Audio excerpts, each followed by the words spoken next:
जय गुरुदेव। हमने कल अविद्या आख्यान, अविद्या की कहानी करीब करीब समाप्त कर ली। उसमें कई सारी बातें थी, लेकिन हम सबके डिटेल्स में नहीं गए और उसका सारांश लेकिन फिर से एक बार बताना चाहूंगा। पूरी कहानी, अब मैं कहानी क्या थी ये नहीं बताऊंगा क्योंकि उसमें काफी सारा कंफ्यूजन है, लेकिन और इतना सारा कंफ्यूजन योग वशिष्ठ में पर्टिकुलरली इस कहानी में क्यों डाला, इसका भी थोड़ा विचार करते हैं कि ऐसा आवश्यक नहीं कि किसी भी कहानी को बहुत उलझा उलझा के बताया जाए और फिर उसके ऊपर चर्चा की जाए कि क्या हो रहा था। हमारा उद्देश्य कहानियों को बताना या कहानी का वर्णन करना ऐसा नहीं। हमारा उद्देश्य है कि इस कहानी से हम क्या सीखते हैं, और यह सीख हमें योग वशिष्ठ के ही द्वारा मिलेगी। जितना हम उसके ऊपर मनन करेंगे, जितना विचार करेंगे, जितना अभी तक अलग अलग कहानियां, अलग अलग उपदेश जो हुए हैं योग वशिष्ठ में, उनको हर कहानी के साथ जोड़ने का प्रयत्न करते हैं। उसके साथ हम कोरिलेट करते हैं कि अच्छा, कभी यह सीखा था, कभी वो सीखा था, और उसका अर्थ आज इस कहानी में समझ में आ सकता है। ऐसा जब हम जानने लगेंगे तब कह सकते हैं कि चलो कुछ समझ में आ रहा है। योग वशिष्ठ में यही कहानियां इतना उलझा के बताने का अदरवाइज कोई विशेष प्रयोजन नहीं है। कुछ कहानियां एकदम सीधी है, कुछ कहानियों में तो जैसे ये देखा अविद्या आख्यान वैसे है। अविद्या आख्यान से एक बात तो पक्की हो गई, जो हमने कल एक बार सारांश उसका देखा था, कि कितना भी अ, भागे समाधान नहीं मिलता। यही गलती हम बार बार अपने इस जीवन में करते रहते हैं। फिर से एक बार अगर देखें, हमारा जीवन का उद्देश्य, हमें आनंद चाहिए और इस आनंद के लिए हम सारे प्रयत्न करते हैं। आनंद के पीछे एक हमारी यह भी भावना होती है कि हमें कभी हर जगह फ्रीडम चाहिए, क्योंकि जब वो फ्रीडम रहेगा तभी आनंद मिल पाएगा, ऐसे हमारी भावना हो जाती है। जैसे कि मुझे अच्छा खाना खाने के लिए चाहिए, क्यों चाहिए? क्योंकि मुझे आनंद मिलेगा। तो आनंद किससे मिल रहा है? खाना अच्छा मिलने से। अब इसके लिए मुझे अच्छा खाना चाहिए, तो ठीक है, घर में मिल गया, पर घर का खाना अच्छा नहीं लगता या फिर उसमें वो मजा नहीं आता, क्योंकि जो कभी बाहर हमने खाया है। अब इसमें ऐसा क्यों हो रहा है? क्योंकि कभी उसकी स्मृति हमारे मन पे बन चुकी है। तो आज थोड़ा स्मृति के बारे में भी हम जानेंगे, लेकिन उसके पहले यह जो प्रकरण है, इसमें यह एक अपेक्षा थी कि बाहर का खाना अच्छा रहेगा, तो बाहर जाकर खाने के लिए पैसे चाहिए। अब पैसा तो है नहीं, तो पैसा कमाने के लिए मेहनत करनी पड़ेगी। अब मेहनत करते करते हम जितना भागेंगे, जितना भागेंगे, तो ऐसा लगता है कि चलो आज सफिशिएंट पैसा मिल गया तो किसी साधारण रेस्टोरेंट में जाके खाना खा सकते हैं।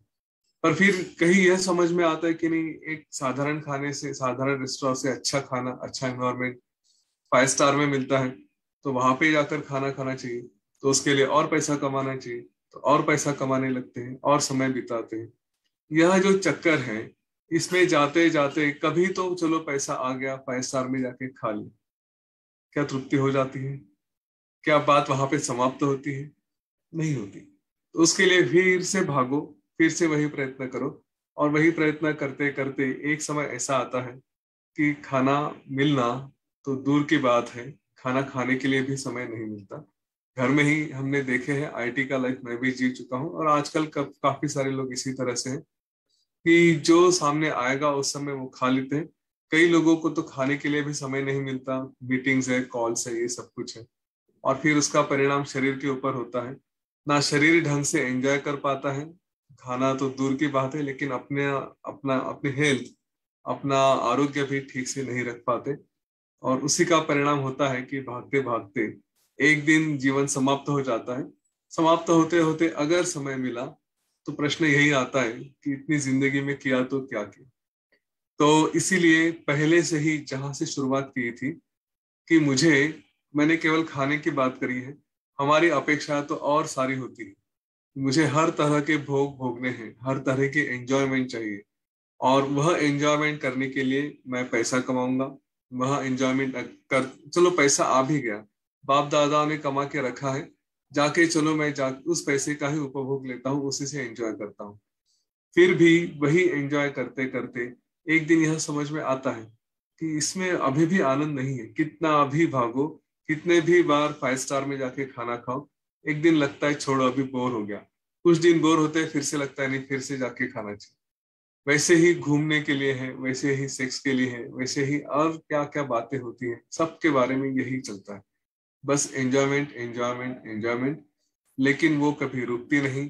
हमारा शरीर मन बुद्धि कभी थक जाते हैं, फिर कहते हैं नहीं चलो और जाते, कभी बोर होते कभी चलते रहते, इसी में भागते भागते भागते जीवन समाप्त होता है। इन सारी बातों की शुरुआत जहां से होती है, जो एक हमारी तृष्णा है, डिजायर है कि मुझे आनंद चाहिए, तो उस आनंद का सही सोर्स क्या है, वहीं पे अगर हमने विचार करना शुरू किया, वही यह सारा अध्यात्म अविद्या आख्यान का सारांश है।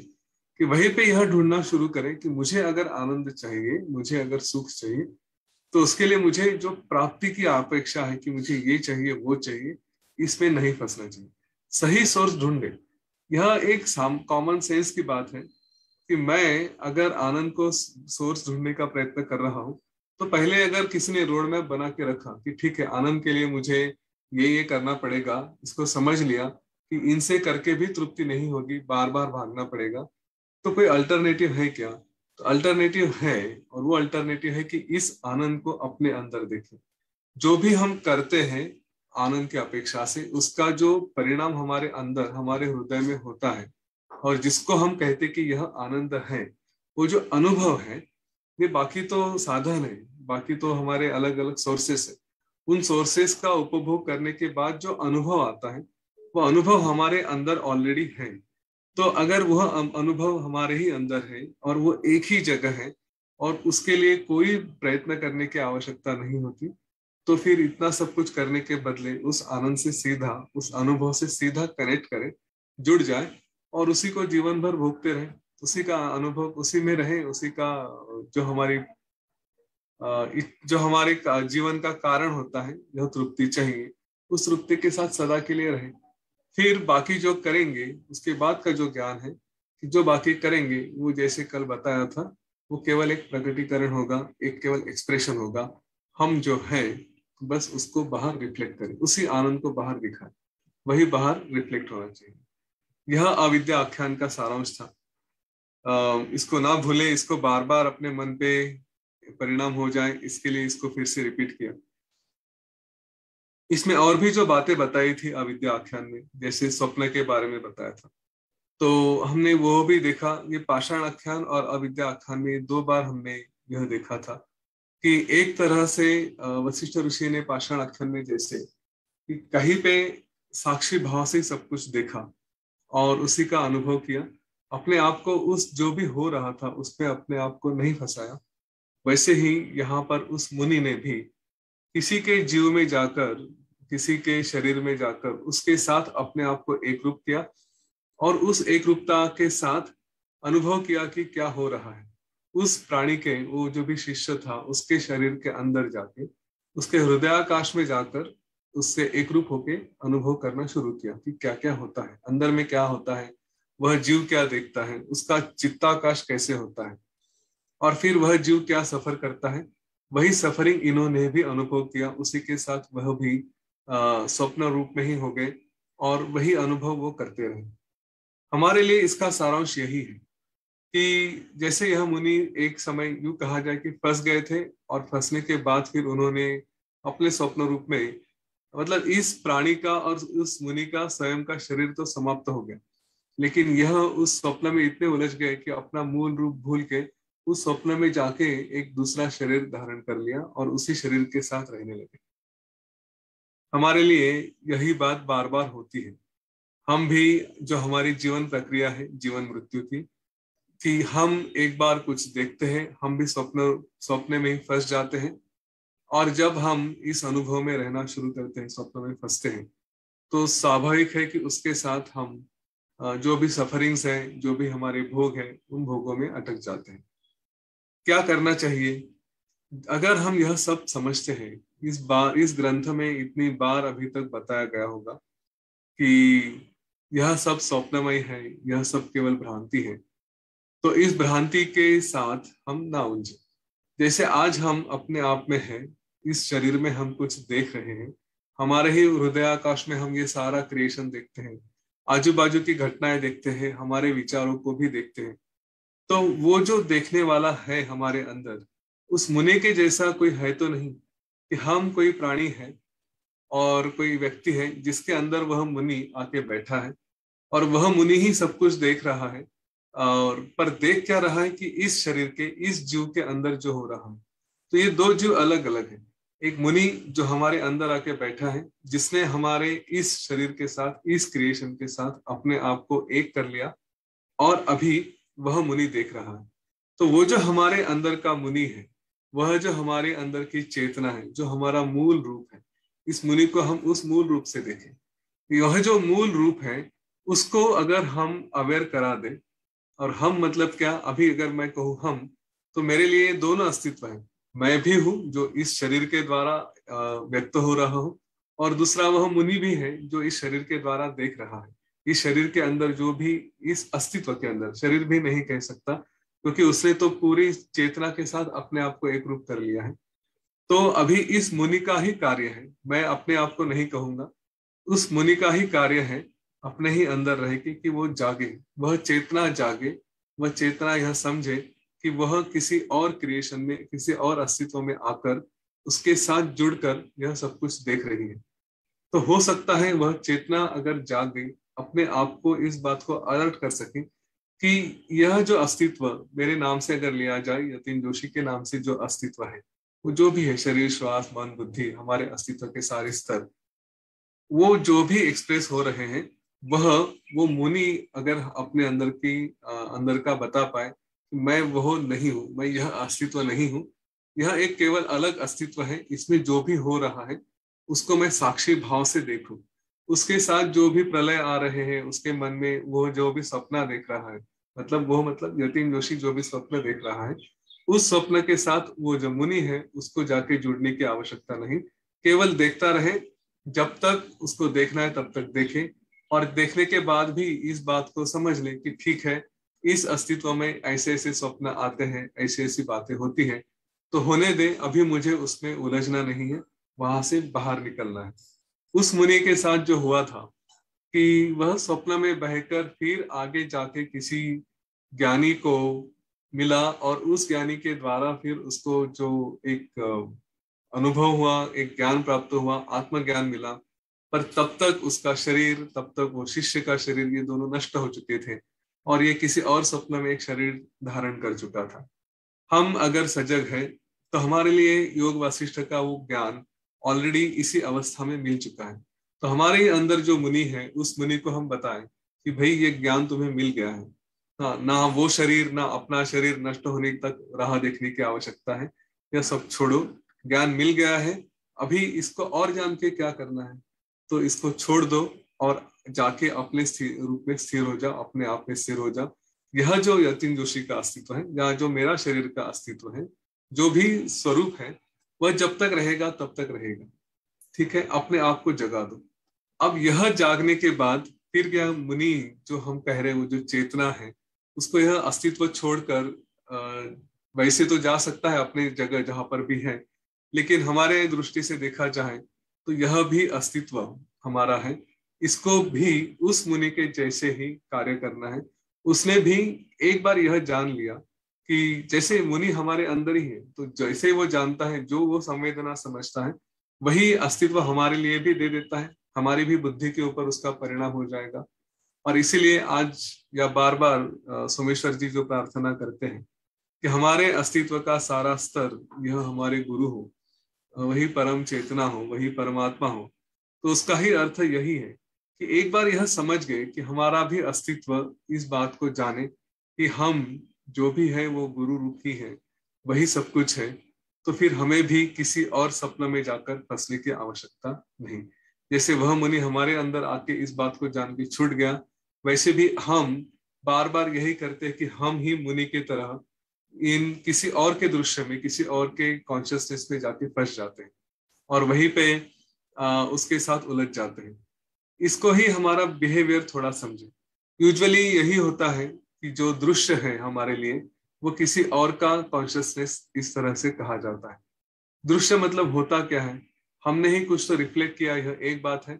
लेकिन अगर थोड़ा उसको इस सो कॉल्ड रियल वर्ल्ड इसमें अगर फंसाया जाए तो हम लोगों के कॉन्शियसनेस में भी कई बार फंसते हैं।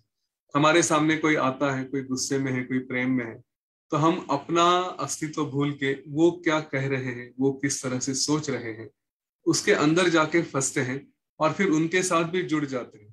साधारण तौर पे अगर यह बात की जाए तो हम किसी ग्रुप में डिस्कशन कर रहे हैं तो हम ये ऑब्जर्व कर लेते हैं, उस ग्रुप की जो एनर्जी है उसमें हम चले जाते हैं, उस ग्रुप के एनर्जी के साथ रह जाते हैं। और कई बार ये अपराधों के साथ भी होता है कि अच्छे घर के लोग, अच्छे घर के बच्चे कुछ अपराध करने की उनकी मेंटेलिटी नहीं रहती, टेंडेंसी नहीं रहती, लेकिन ग्रुप मिल गया, ग्रुप की एनर्जी हो गई तो उसके साथ वो बह जाते हैं। या फिर कोई ऐसा दोस्त मिल गया, कोई संग मिल गया कि जिसके साथ फंस गए तो उसके एनर्जी के साथ बह जाते हैं, अपनी एनर्जी, अपना चेतना उसको भूल जाते हैं।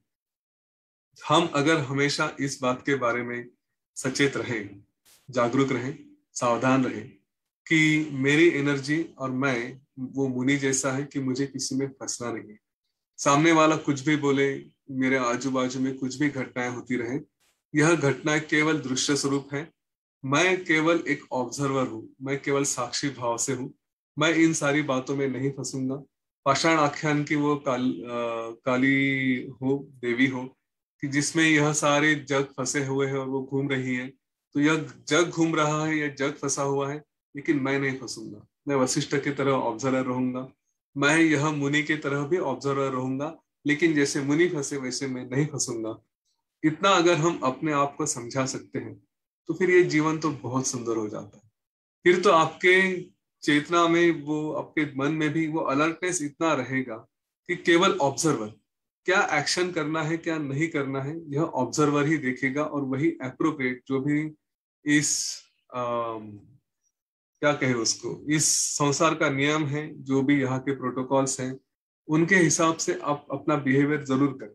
हम शांति से बैठकर सब कुछ छोड़कर तो नहीं रह सकते, लेकिन साथ साथ हर समय हमारी बुद्धि इतनी जागरूक रहेगी, सावधान रहेगी कि हम जो भी निर्णय करेंगे उसमें हम फंसेंगे नहीं।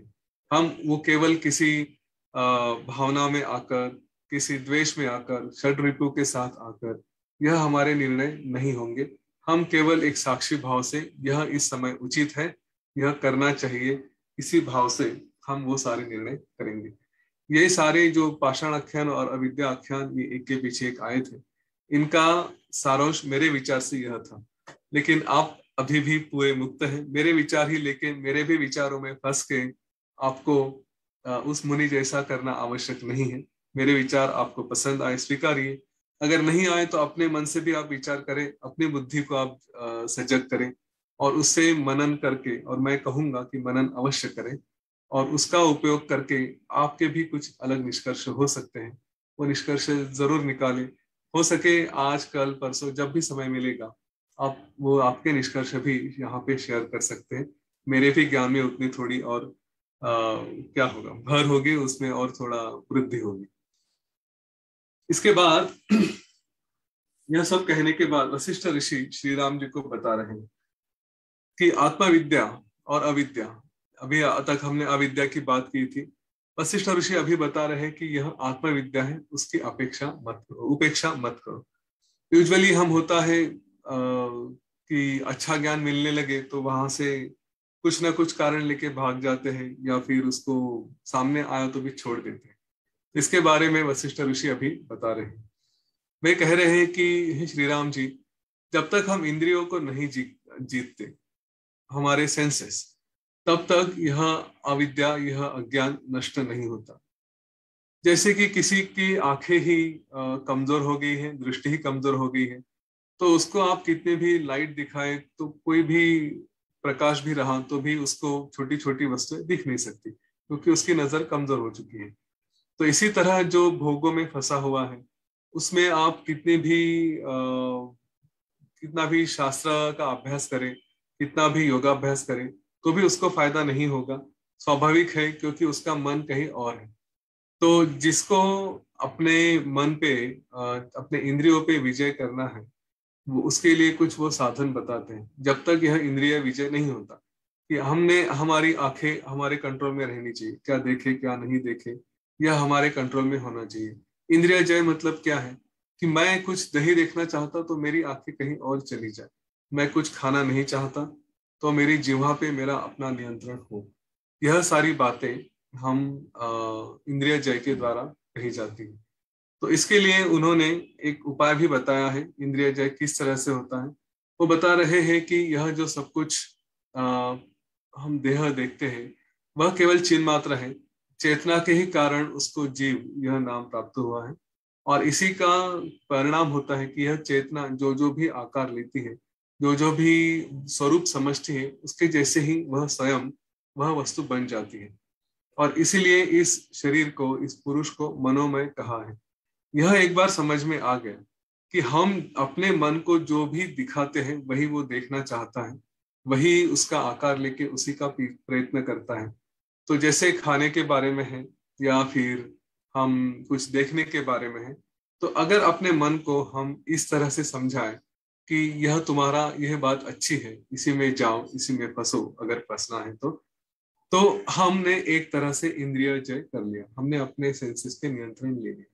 एक साधारण उपाय यहाँ पे एकदम सिंपल सा बताया है, जो कि हमारे पतंजलि योग सूत्र में भी आता है। वह उपाय है प्रत्याहार का। प्रत्याहार का अर्थ यह है कि मुझे कुछ चाहिए तो उसके लिए कोई प्रति आहार, उसके लिए कोई अल्टरनेटिव दे दिया, तो हम अब हमारे मन को एक तरह से निरोध निरोध करके उसको हम फिर बता सकते हैं कि अभी तुम इन अच्छी कार्यों में लगो।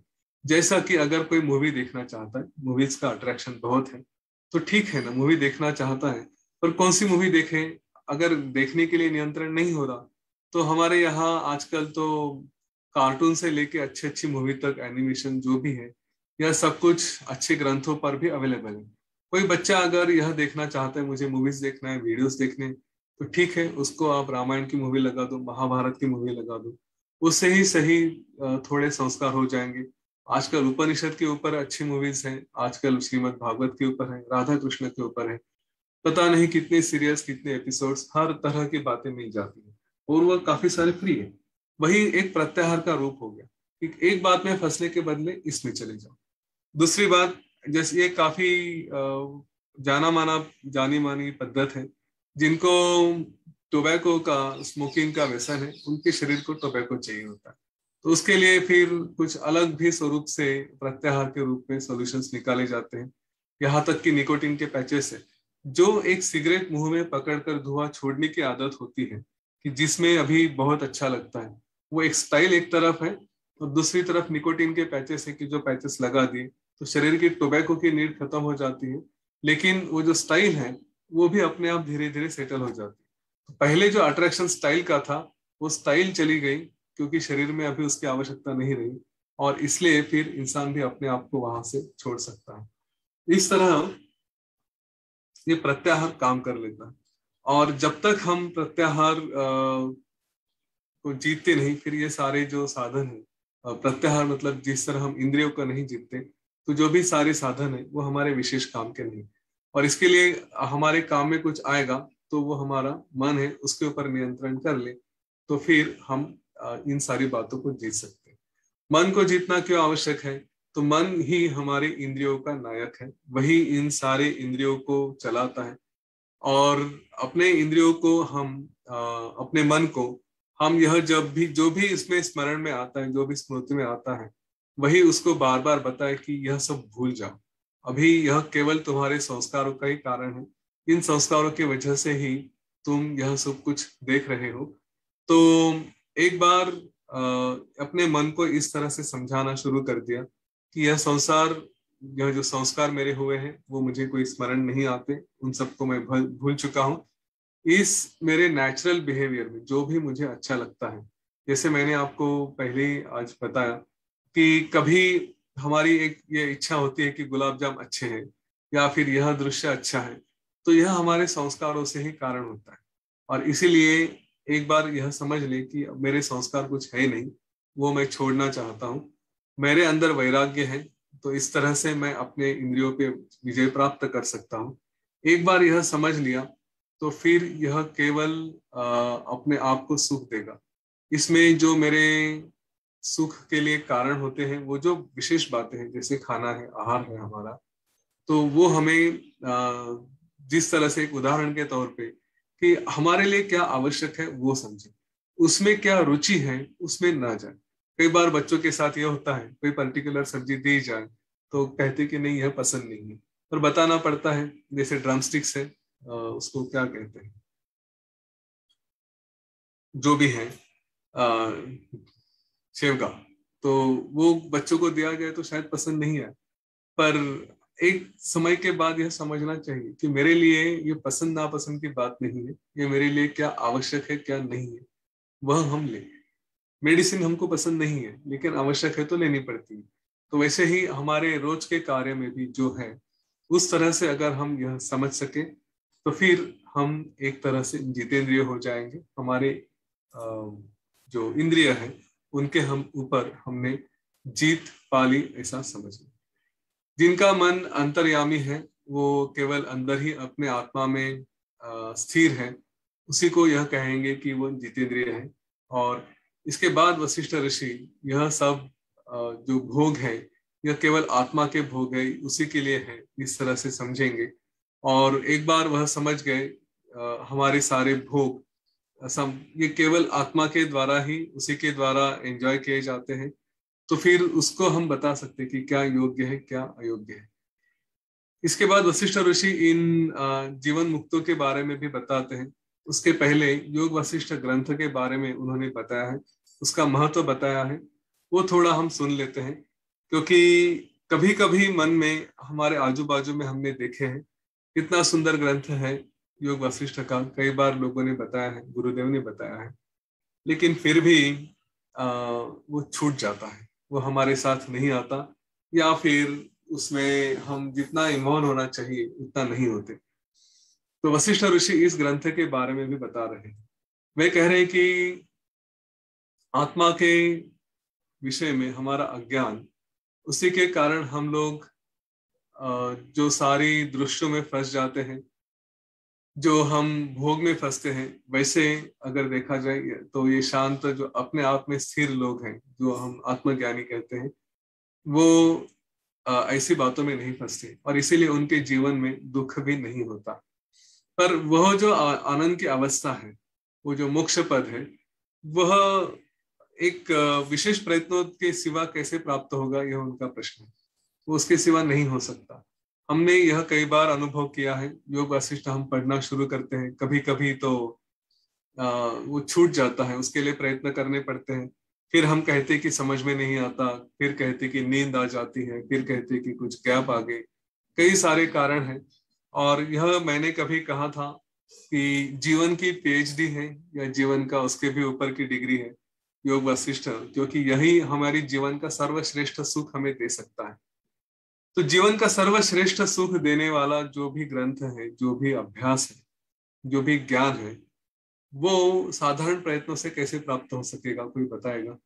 उसके लिए विशेष प्रयत्न ही करने पड़ेंगे। यह अगर कोई इस भावना में रहता है कि चलो सहजता से पढ़ लिया, मिल गया, तो नहीं होगा। शायद गुरुदेव ने इसलिए हमारे पास सारे साधन दे दिए, सारे टूल्स दे दिए, लेकिन गोल तो प्राप्त करने का काम हमारे ऊपर ही छोड़ दिया है। और इसीलिए हमें स्वयं को योग वशिष्ठ पढ़ना चाहिए, ऐसा मेरा मत है। बाकी मुझे पता नहीं कि और क्या कोई कारण हो सकता है, लेकिन इस बात को समझे कि यह ज्ञान इतने आसानी से नहीं मिलेगा, इसके लिए प्रयत्न करना पड़ेगा। परम पद यह केवल एक दीर्घ अभ्यास का ही फल है।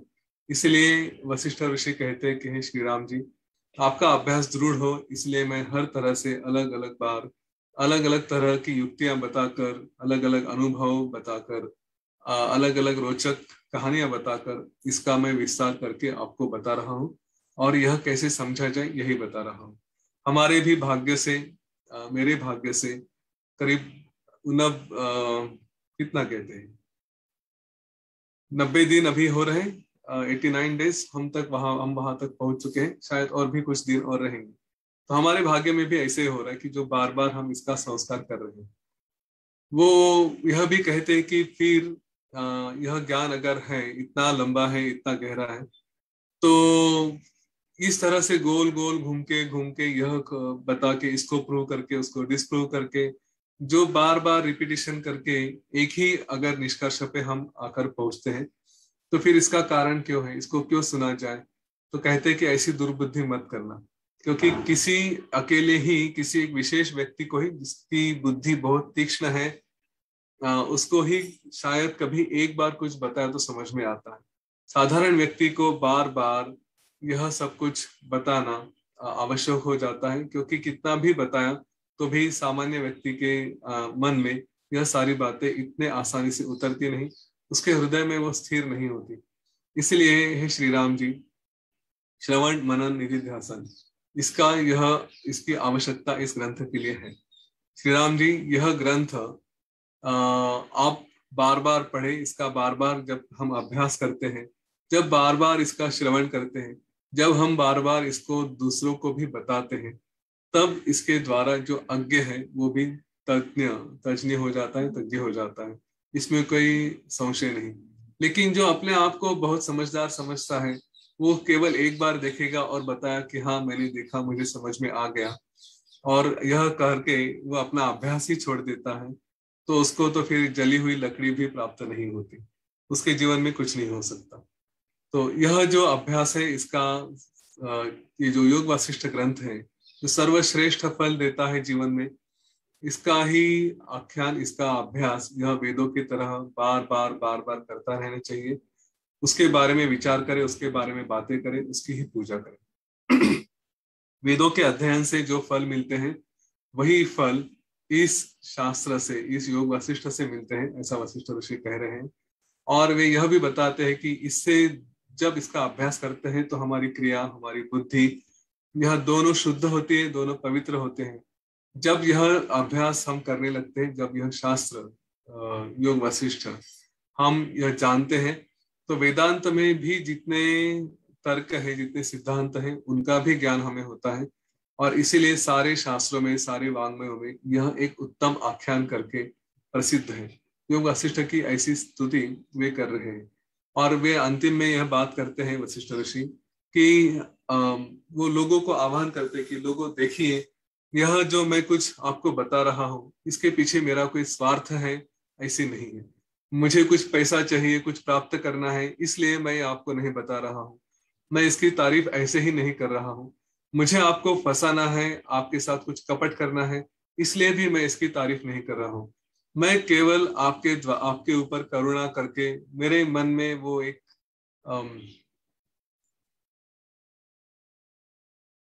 क्या शब्द, मेरे मन में एक वो तृष्णा है आपके बारे में, आपके बारे में मुझे प्रेम है, इसीलिए मैं इस तरह से बार बार आपको बता रहा हूँ। और वही इसीलिए आप उसको सुने। ये पहले भी हमने देखा था, फिर इसके बारे में वो ऋषि वशिष्ठ बता रहे हैं। वे कहते हैं कि इस श्रेष्ठ शास्त्र का जब विचार आप लोग करोगे, तब यह समझ में आएगा कि यह सारा दृश्य मिथ्या है, और फिर उससे आप अपने आप को बचा पाओगे। जब इस शास्त्र का अभ्यास होगा तो आपको दीर्घ काल तक सुख प्राप्त होगा। इसका विचार जब हम बार बार करेंगे, तो इससे जो विचार आते हैं, जो बोध उत्पन्न होता है, उसके द्वारा हम बाकी शास्त्र और बाकी जो विचार है, बाकी जो ज्ञान है, वह हमें और भी इंटरेस्टिंग लगने लगते हैं, और भी उसको उसमें रुचि आती है। तो इसलिए हे श्रोतो, इसको आप इग्नोर मत करो। ये केवल काव्यमय है, इसलिए इसकी उपेक्षा मत करो। इसमें क्या पढ़ना है, इसलिए ऐसा उसका अनादर मत करो, और दृश्य भोगों में फंसो मत। इसके तरफ अपना नजरअंदाज करके, पीठ दिखा के आप फिर से जो जन्म मृत्यु के चक्कर हैं उसमें ना फंसो, उससे अपने आप को छोड़ो। मेरे घर में मुझे पहले से कुछ प्राप्त हुआ है, जैसे किसी के घर में परंपरा से कुछ यज्ञ होते हैं, याग होते हैं, पूजा होती है, या फिर और भी कुछ शास्त्र है, उसका अभ्यास किया हुआ है, इसलिए मुझे यह सब कुछ पता है, ऐसा समझ के या फिर मेरे पास आयुर्वेद के कुछ मंत्र है, कुछ सिद्धियां है, ऐसा समझ के मुझे सब पता है, यह समझकर इसका ज्ञान आप नकारे मत। जो लोग इस तरह से करते हैं, वह केवल ऐसे ही समझते हैं, एक तरह से जैसे हमारे घर में एक कुआं है और वो हमारे परंपरा से आया है, हम उसी का ही पानी पिएंगे और फिर बाजू में जो गंगा जल है उसका अनादर करेंगे। इस तरह की मूर्खता आप मत करो, ऐसा वशिष्ठ ऋषि बता रहे हैं। वे कहते हैं कि बार बार इसका अभ्यास करो और फिर वही जो बोर होने वाली बात, जो फिर से हम जिसको कहते हैं कि आनंद जिसमें मिलता है ऐसी हम अपेक्षा करते हैं, उसमें उलझे मत और अपना जीवन व्यर्थ मत गवाएं। अपने जीवन का सार समझकर उसको संपूर्णता प्राप्त कराएं। इसीलिए इस योग वशिष्ठ ग्रंथ का बार बार अभ्यास करते रहे। इसके बाद उन्होंने फिर जीवन मुक्तों के लक्षण भी बताए हैं और हम आज उसमें नहीं जाएंगे। हमको सबको पता है जीवन मुक्तों के लक्षण क्या क्या होते हैं, कई बार हम उसका अभ्यास कर चुके हैं। अब इतना तो कॉमन सेंस डेवलप हो चुका है कि जीवन मुक्त के लक्षण क्या होते हैं। अच्छा, हम आज यहाँ पे रुकेंगे। कल हम फिर से इसके बाद अनेक तरह के जो तीन तरह के कर्म हैं, हमारी स्मृति कैसे काम करती है, स्मृति मतलब क्या होती है, उसके बारे में फिर हम कल थोड़ी चर्चा करेंगे। कल के लिए रुकते हैं। जय गुरुदेव।